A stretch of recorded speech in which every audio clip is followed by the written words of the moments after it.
na namomotivate ka. Place of protection. Di ba po? So, that is why ano yung pinaka-importante. Kaya nga tinatawag na home. Ano pong ibig sabihin ng home sa Tagalog? Tahanan. Ano yung ibig sabihin sa tahanan? Ang tahanan ng word, halin mo sa salita tugal na tahan.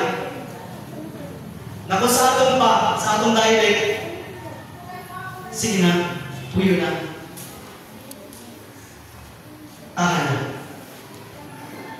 In other words, mga kapatid, sa panahon na we are bombarded by problems, we are full of heartaches, grabe na natin mga kasakitan sa buhay, ang atong ginadalaganan, ang atong pamilya. Dili lang ang Diyos na atong ginadalaganan sa oras na aton na gusto natin ma-comfort, gusto natin ma-encourage, gusto natin ma-release ang atong mga nararamdaman, ang atong mga ginadalaganan ang atong pamilya. Di ba po? Amen? Sino po sa nakaranas? There's no place like home. Amen? Kaya napaka-importante sa atong family. I remember po, back 2022, ang 2021, I was in my depression. Dahil po, nag-eskwela ako sa college, sa kasagsagan sa akong pag-eskwela na nagkaibang pandemic, di nag-lockdown. Naumangan na akong pag-eskwela. Sa ito mga time, ang Papa ni Clarice, binayahan sila. Then sa ito mga time, feeling ko lang, binabayaan na ako sa akong mga kaurupod sa Masbate. So dito nagkalo-halo ang akong emotion. Grabe. So, na-depress ako. To the point na naghanap na ako sa bitayan. Sa ito na mga tayo. Di alam sa nakong nilikanan namin ginagahan ko. Dahil, bukod sa nakutot na nakong pag-eskwela, bukod sa dili ko na, baka dili na ako nasuportahan sa nakong mga spiritual leaders sa Masbate. Ako pa ang nagtinto bilang ama sa pamilya ni Clarice. So, anak ko paghanap ko ay matindi. Adlaw-gabi ako sa dagat. So, anong nangyari na-depress ako? Naghanap na akong bitayan, ang miling kwento sa akong buhay. Then, God is amazing. Talagang si Lord, grabe ang niya pagkamot sa akong buhay, sa atong buhay. Maano na ako, bakit pinapalagdumduman ko, ang mga promise ni Lord. Nadumduman ko man ang akong promise sa iya. Kag nadumduman ko man ang akong pamilya. Sa ito mga tayo kasi wala akong masabihan sa akong problema. Kaya sabi ko, kahit si Mama, si Mother, ati ni sa Galilea, ato man ako sa Puting-Baybay, dito ako sa Puting-Baybay, nabutan sa lockdown, hindi man si Mother nabutan sa lockdown. Di sa ito mga tayo, medyo tawag sa hindi na masyado, hindi na mahigpit. Kaya kumakanta ako sa akong pamilya. Automatic, nagpakad ako sa Galilea. Alam nyo, nakita ko lang ang akong ginikanan, nakita ko lang si Mamay, nakita ko lang ang akong mamot, nanumbalit ang akong pusok sa Ginoo. Na-encourage sa akong tihapon na mabuhay. Dako po ang nahihimo sa pamilya. And I know na nagabot din sa inyong family, sa inyong time, sa inyong buhay, na may mga sakit na mo. Pero sa nagkabot, di ba?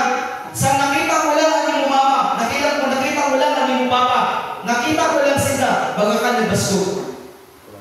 Nagbasog ka. Sino po sa nakaranas? Amen? So there is healing in the family. Palakpan po natin ating mga pamilya. Sa mga natin natin papa at mama. Ito pa ako ng slide, ako name sa family. Father and mother, I love you. Amen? So, dili po, ano po sa nagasabi sa iyo, papa and mama? Father and mother, I love you. So, mga kapatid, ang atong pamilya sa crucial role in shaping our nation. May connection ang atong pamilya sa atong bansa. Kapag matatag ang atong pamilya, matatag din ang atong bansa. Pero, kapag sira ang atong pamilya, ang mga pamilya, masisira din ang atong bansa. Sabi po, when family falls apart, the nation falls apart. Like for example po, tagal po ng mga nasa gobyerno, hanin po yung sa pamilya. Mga empleyado, mga negosyante, tagal po yung nasa pamilya. Yan po, ang ating presidente hanin man sa pamilya. Ang ating vice president hanin man sa pamilya. Pero, may din maganda na nangyayari sugat sa inda. And ikaw po nag-impact sa atong pamilya. Tanda po natin, yan ang po nagalikas ang gulo. Magulo po niya na atong bansa. Then, narin po impact sa atong pamilya.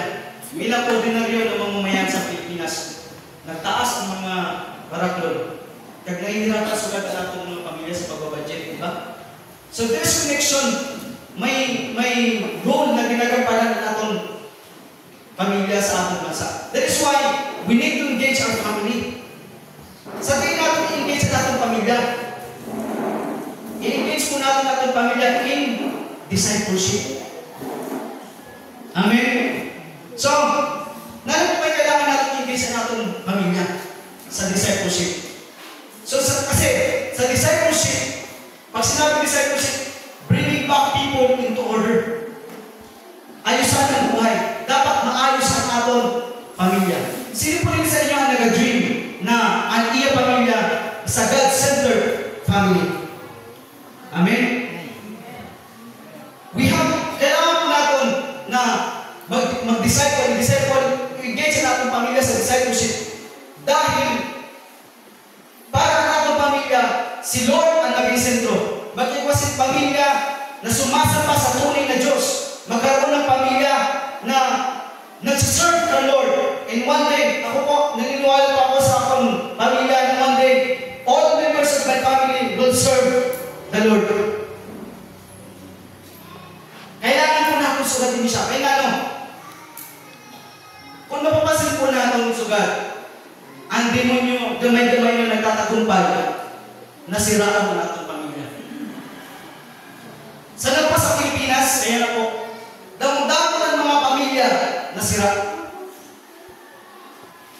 Sa Masbate lang, ang mga kaurupot naman sa Masbate, mga youth